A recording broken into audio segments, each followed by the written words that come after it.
Hello doctor, cancer ചികിത്സ ചിലവേറിയതാണോ? പലതരത്തിലുള്ള cancer ചികിത്സയുണ്ട്. ഇപ്പോൾ കീമോതെറാപ്പി ഉണ്ട്, റേഡിയേഷൻ ഉണ്ട്, സർജറി ഉണ്ട്, ഹോർമോൺ തെറാപ്പി, ടാർഗറ്റഡ്, അങ്ങനെ നിരവധി ക്യാൻസർ ചികിത്സാ രീതികളുണ്ട്. എല്ലാം കോസ്റ്റ്ലി അല്ല. കീമോതെറാപ്പി അത്ര കോസ്റ്റ്ലി ആയിട്ടുള്ള ഒരു ചികിത്സാ രീതികളല്ല. ഞാൻ സമ്മതിക്കുന്നു, ചില കീമോതെറാപ്പി ഏജൻസ് കുറച്ച് കോസ്റ്റ്ലി ആയിട്ടുള്ള കീമോതെറാപ്പി ഏജൻസ് ഉണ്ട്.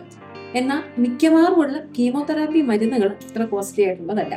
ഇപ്പൊ ടാർഗറ്റഡ് തെറാപ്പി എടുക്കാനാണെങ്കിലും എല്ലാ ഡ്രഗ്സും അങ്ങനെ ഒരു വളരെ കോസ്റ്റ്ലി ആയിട്ടുള്ള ഡ്രഗ്സ് അല്ല. പണ്ടൊക്കെ തന്നെ പേറ്റൻസി ഉള്ള പല മരുന്നും ഉണ്ടായിരുന്നു.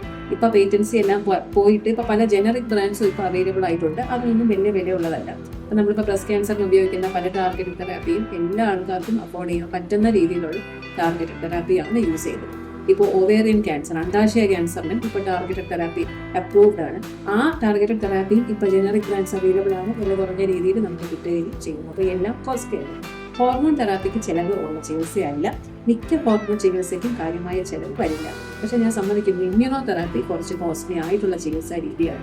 ഇപ്പോഴും പേറ്റൻസി ഉള്ള മരുന്നുകളാണ് ഇമ്മ്യൂണോ തെറാപ്പി ഏജൻസ്. പിന്നെ സർജറിയും റേഡിയേഷനും എല്ലാം തന്നെ ഏത് ഭാഗത്താണ് സർജറി ചെയ്യുന്നത്, ഏത് തരത്തിലുള്ള റേഡിയേഷനാണ് കൊടുക്കുന്നത്, അതിന്റെ നൂതനമായ ടെക്നിക്സ് ആണോ യൂസ് ചെയ്യുന്നത്, ഇതെല്ലാം അനുസരിച്ച് ഈ കോസ്റ്റിന് വ്യത്യാസം വരും. പിന്നെ ഒരു പ്രധാന കാര്യം ഹെൽത്ത് ഇൻഷുറൻസ് എല്ലാവരും എടുത്തു കഴിഞ്ഞാൽ നമുക്ക് ഈ ഒരു പെട്ടെന്നൊരവസ്ഥയിൽ നമുക്ക് ഈ ഒരു നെട്ടോട്ട് ഓടുന്നത് നമുക്ക് തടയാനായിട്ട് സഹായിക്കും.